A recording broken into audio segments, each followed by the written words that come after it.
Hey guys, welcome into another YouTube video. In this video, I'm just going to be discussing some cables and their gauging. So I've got some cables here from AliExpress, and I've got some of these like SATA to 6-pin cables, some like power mod extender cables, and some like regular PSU cables, and I'm pretty much just going to be checking the gauge on all of them. I've already been through and actually checked them already, so I know which ones are the best and the worst.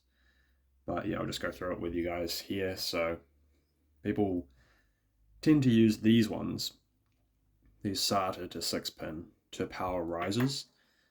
And yeah, a lot of people say don't use them because they are kind of a fire risk. You can see they fit into 23 gauge. So yeah, they're really not very thick cables. It's made up of a lot of individual wires, so I've just rolled it up to kind of get a gauging on it. But yeah, they're really not very thick cables and wouldn't recommend using them for that. But realistically, if you're running less than 50 watts through it, it would probably be fine, but you just don't want to take that risk. Next up is a 6-pin to 8-pin cable, so it's for a server breakout board. So this end goes into the server breakout board, this end goes into your GPU, and this one is not the ribbon one. So the ribbon one is here, bit thicker cables, but this is quite a thin, flimsy one. Not a ribbon cable, but they're both from AliExpress. Hopefully I'm in frame there. So you can see around the 24 gauge, so also horribly thin AliExpress quality stuff that you're getting there. Another one that you should not use. But this one is designed for up to 150 watts. And if you're using this for 150 watts, well, it's not very good because it's just such a thin cable. So that one's probably even worse than using the old SATA to power the riser. This one's a splitter, so input is a 6-pin, output dual 8-pin.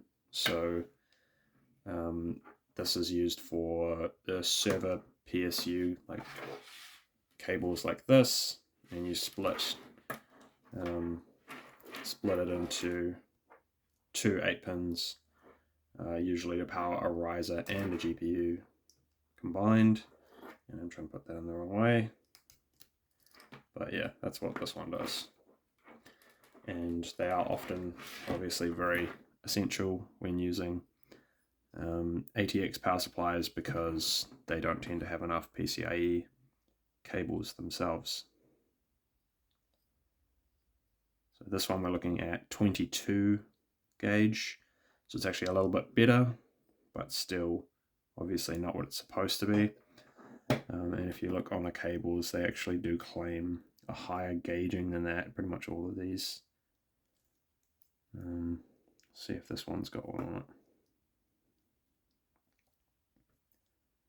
Yeah, this one claims 18 AWG or 18 gauge, but yeah, obviously it's not that because it's fitting into the slot for 22 gauge. So standard AliExpress quality. What more could we expect from AliExpress? Now this one's the ribbon cable, so it feels a lot thicker. It's like harder to bend and whatnot. It's ribbonized, so I've had to like rip this off to be able to split it. And this one fits into the 21 gauge, so it's a little bit thicker. I do use these ones. They haven't caused any issues for me yet, but keep in mind that's definitely not a indicator as to whether they're going to cause issues in the future.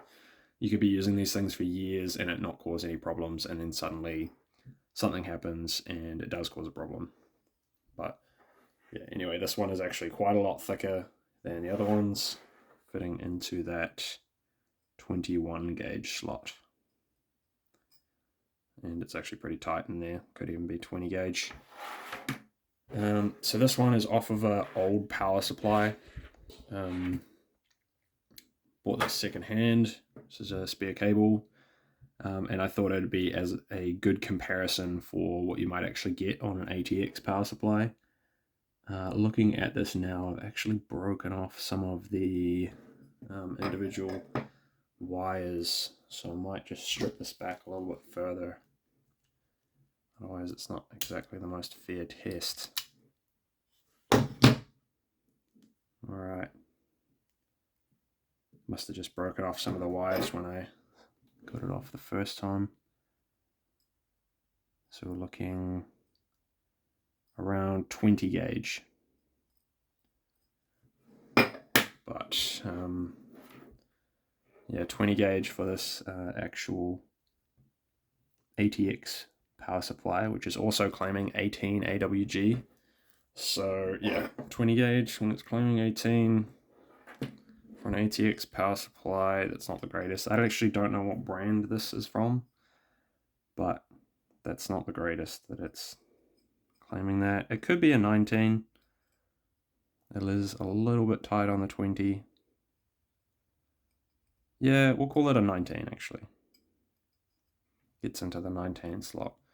So claiming 18, but really around about 19. So I mean, it's not too far off of this ribbonized cable. It's around the 20 mark. So 19, 20, pretty same. And this is a 8-pin to 8-pin, so it's rated for, was that 225? Actually, don't quote me on that. It's rated for a bit more wattage than this one is, but that's obviously because it's got 2 more cables. This is from this one end. It's only got the 5 cables, or sorry, 6 cables. This one's got the 8. Next up, what have we got? This one's actually an interesting cable. I really like these cables. It's claiming 18 AWG, but what this is the same as that ribbonized cable we have here, the 6-pin to 8-pin, but it saves the need for a splitter because it's daisy chained in. So you got a 6-pin to dual 8-pin. And yeah, it's claiming 18 AWG. Looks like I've actually done the same with this one and cut off a few of the strands. So I just have to take a little bit more off of there, spin it up a little bit, make sure it's not got any free spaces in between so I can do a fair test.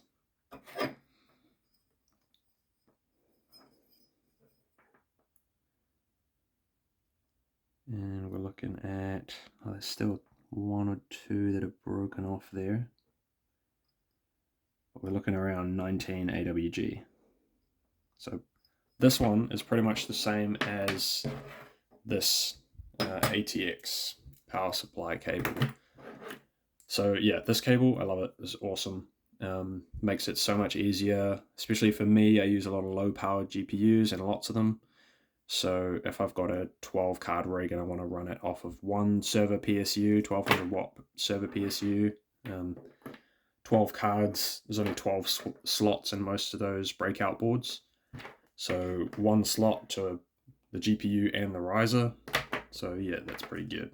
And then some of the other GPUs I use, like the 6700 XT, it doesn't use too much power on most algorithms, but it does have an 8-pin and a 6-pin slot on the top.